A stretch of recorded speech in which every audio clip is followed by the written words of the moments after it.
अरविंद हटाओ बीजेपी बचाओ, अरविंद हटाओ बीजेपी बचाओ, अरविंद हटाओ बीजेपी बचाओ, अरविंद जोहार रामण्ण गोपण्ण मुद्रेड्डी जितेंद्रण्ण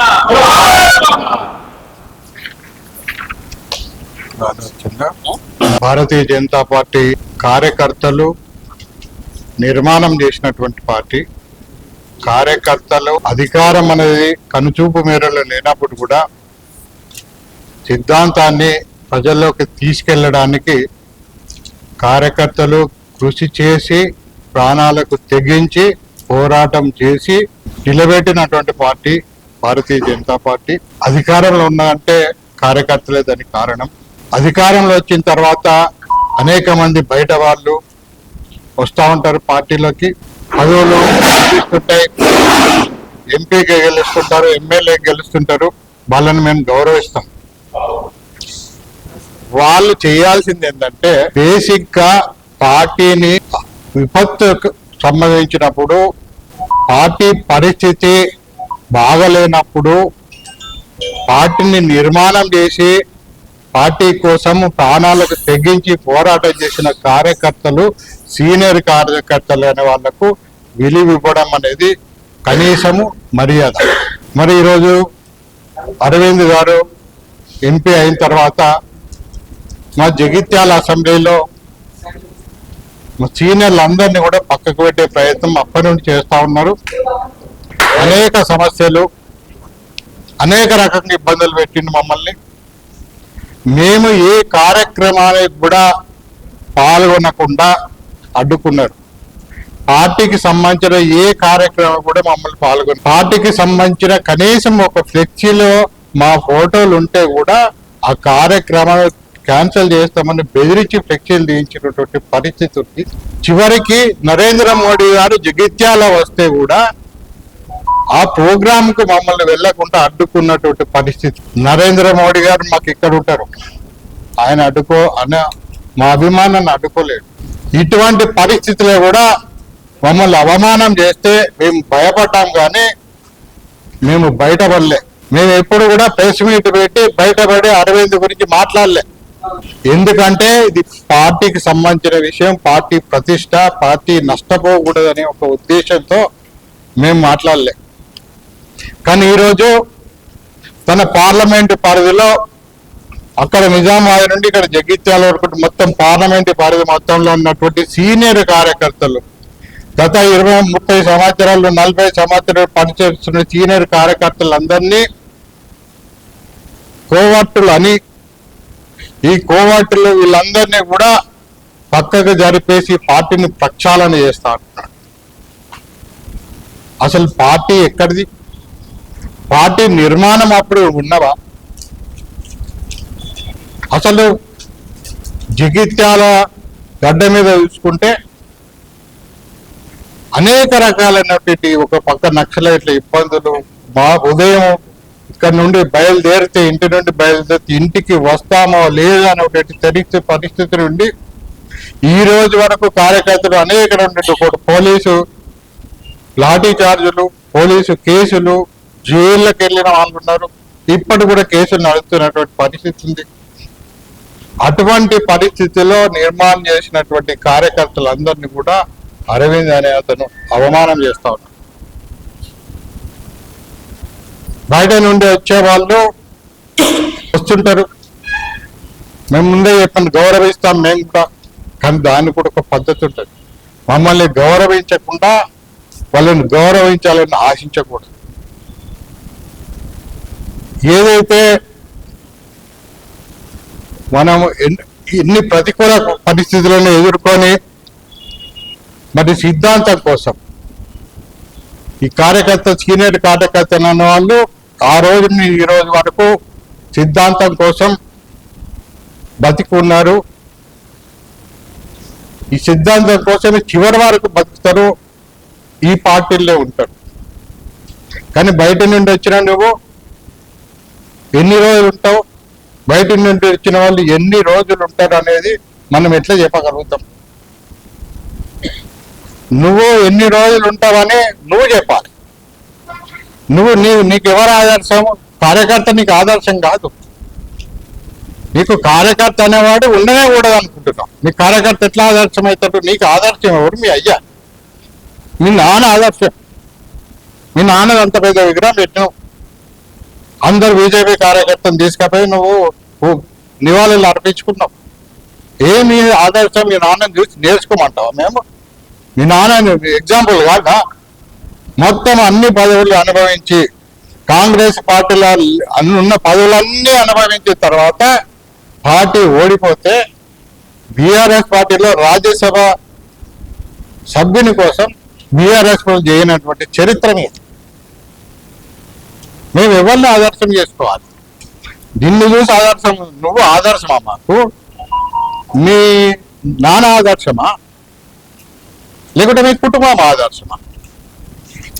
మిస్టర్ అరవింద్, నేను చెప్తా ఉన్నా, నీవు పార్టీ నీది కాదు. పార్టీని నిర్మాణం చేసిన అనేక మంది ఉన్నారు, అనేక మంది. మేము మాకు ఆదర్శము రామన్న, గోపన్న, జితేందర్ రెడ్డి, మధుసూదన గౌడ్ ఆదర్శం మాకు. అంతేగాని నువ్వు ఎప్పుడు కూడా మాకు ఆదర్శం కాదు. నీకు వాళ్ళే ఆదర్శం. మాలాంటి కార్యకర్తలు అనేక సంవత్సరాల నుండి పనిచేస్తున్నటువంటి కార్యకర్తలు నీకు ఆదర్శం. అంతేగాని నువ్వే పార్టీ అయినా, పార్టీ అంటే నువ్వే. నువ్వు లేకపోతే పార్టీ లేదా? పార్టీ నువ్వు లేకపోతే పార్టీ అంటే పార్టీ అనేది నిజామాబాద్ తీసుకొని నిజామాబాద్ ఎండల లక్ష్యం అన్న మీ నాన్న 2 సార్లు ఓడగొట్టి, 2 సార్లు కూడా మీ నాన్నను ఓడగొట్టి తెలంగాణ ఉద్యమ సభల్లో ఓడగొట్టిండు. రాజీనామా చేసి మళ్ళీ ఓడగొట్టి ఈరోజు తను వచ్చినాకనే పార్టీ నిర్మాణం జరిగినట్టు మాట్లాడతాం. నిజామాబాద్ కార్పొరేషన్ల తను ఏం మాట్లాడుతున్నాడు? తను వచ్చినాక అంతమంది కార్పొరేటర్లు వచ్చారు. నిజామాబాద్ మున్సిపాలిటీలో 1995 నుండి 2000 వరకు Bharatiya Janata party municipal chairperson doctor Bharati గారు. మళ్ళీ 2005 నుండి 2010 వరకు కూడా దేవేందర్ గుప్తా, అంటే కంటిన్యూస్ గా 10 సంవత్సరాల వరకు కూడా భారతీయ జనతా పార్టీ చేతిలో ఉంది. ఆ తర్వాత 2 లక్షల ఎమ్మెల్యే గెలిచాడు. నువ్వెక్కడ? నువ్వు వచ్చినాక పార్టీ వచ్చిందంటే ఎట్లా? అసలు నువ్వు పార్టీ ఈరోజు కొరుట్లా తీసుకుందాం, మెట్టుపల్లి తీసుకుందాం, 10 కార్పొరేషన్ 10 మున్సిపల్ కౌన్సిలర్లు గెలిస్తే 10 మంది, మనము మేయర్ 10 మనకు రాలేదు. రాయకల్లో 5 గెలిస్తే 3 వచ్చినట్టు వాళ్ళు మున్సిపల్ మేయర్ అయ్యారు. ఇది నీ ఇన్ఎఫిషియన్సీ కాదా? జగిత్యాల తీసుకుందాం, జగిత్యాల 46 మందిలో 28 మందికి డిపాజిట్ రాలేదు. కనీసం ఇప్పుడు ఉన్నటువంటి పరిస్థితి ఎటువంటి పరిస్థితి ఉంటే ప్రజలు ఓట్లు వేయడానికి సిద్ధంగా ఉన్నటువంటి ఇటువంటి పరిస్థితుల్లో డిపాజిట్ ఎందుకు రాదండి? 28 మందికి డిపాజిట్ రాదు. 30 ఓట్లు 29 ఓట్లు వచ్చిన వాళ్ళు కూడా ఉన్నాయి. ఇదా నువ్వు నిలబెట్టిన పద్ధతి? అనేక మంది సీనియర్లు వాళ్ళు ఎవ్వరు కూడా టికెట్లు ఇవ్వకుండా వాళ్ళని అడ్డుకోవడం. కార్యకర్త పోలీస్ స్టేషన్ అంటే 11 కేసు కాదు, పక్కకు పెట్టు. పార్టీ కోసం దిష్టి బొమ్మ తగలబెట్టనో లేక ఇంకేదో పెట్టానో, ఇంకేదో ధర్నా చేస్తే లోపలేసి స్టేషన్లో పెట్టి కేసు పెట్టినప్పుడు నువ్వు ఎప్పుడైనా ఫోన్ చేసినావా? కార్యకర్తను ఎప్పుడైనా ఆదుకున్నావా? నేను చూసి ఏం నేర్చుకోమంటావు? చాలా అవమానకరంగా ఈయన కొరుట్లలో గెలవనే పరిస్థితి ఉండి, కొరుట్లలో ఎందుకు గెలవనో చెప్పడు కానీ ప్రెస్ మీట్లల్లో నాకెన్ని ఓట్లయినా చెప్తాడు. అంటే మొన్నొచ్చిన ఓట్లు నీదారు వచ్చినాయా? పార్టీ ఎదుగుతుంది అరవింద్, అర్థం చేసుకో. పార్టీ ఎదుగుతుంది. పార్టీ ఎదిగినప్పుడు ఓట్లు పెరుగుతాయి. అభ్యర్థిని చూడరు, అభ్యర్థిని చూడకుండా ఓట్లు వేస్తా ఉన్నారు. నిన్ను చూసి ఓట్లేయలేదు, మోడీని చూసి మోడీని చూసి ఓట్లేస్తే నువ్వు గెలుస్తున్నావు.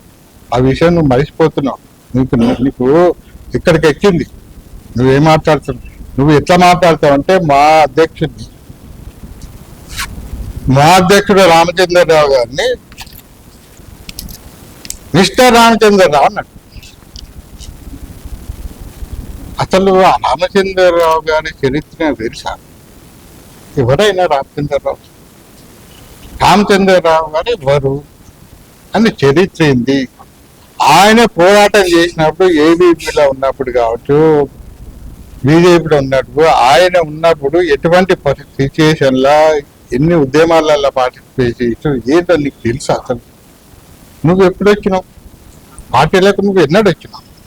మేము వీళ్ళెవరు కూడా పార్టీ అధికారం ఉండి రాలే పార్టీలకి. అందరూ కూడా నీలాగా మోడీ అక్కడ అధికారంలో ఉన్నాయి కాబట్టి ఇక్కడ వెళ్ళి టికెట్ తెచ్చుకున్నాం. వాళ్ళు అట్లా కాలే. మొదటి నుండి పార్టీలో ఉండి కార్యకర్తలుగా ఉండి ఏమి ఆశించకుండా పార్టీని అధికారంలో తీసుకురావడం కోసం ప్రయత్నం చేస్తున్న వాళ్ళే కార్యకర్త.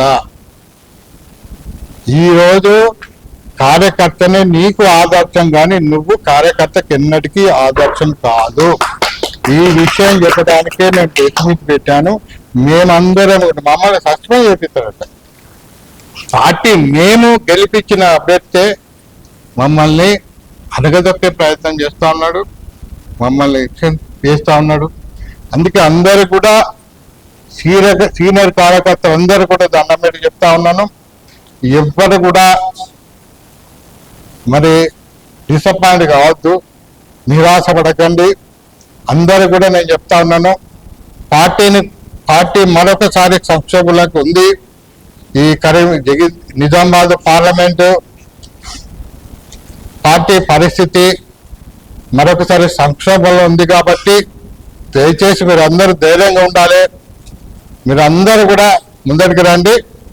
అందరం కలిసి పార్టీని మరొకసారి పార్టీని పూర్వ ప్రతిష్ట ఉండేలాగా ఒక కార్యకర్తల పార్టీగా చూసేలాగా మీరు అందరూ కూడా సహకారం అందించండి. మీరు అందరూ కూడా మీకు నేనే కాదు అనేక మంది కార్యకర్తల క్షోభలను విన్నా, ఎంత క్షోభ అనుభవిస్తున్నారో నాకు తెలుసు. కానీ అందరూ కూడా బయటికి రావడానికి, పార్టీకి నష్టం జరుగుతున్న ఒక బాధలో ఉన్నారు.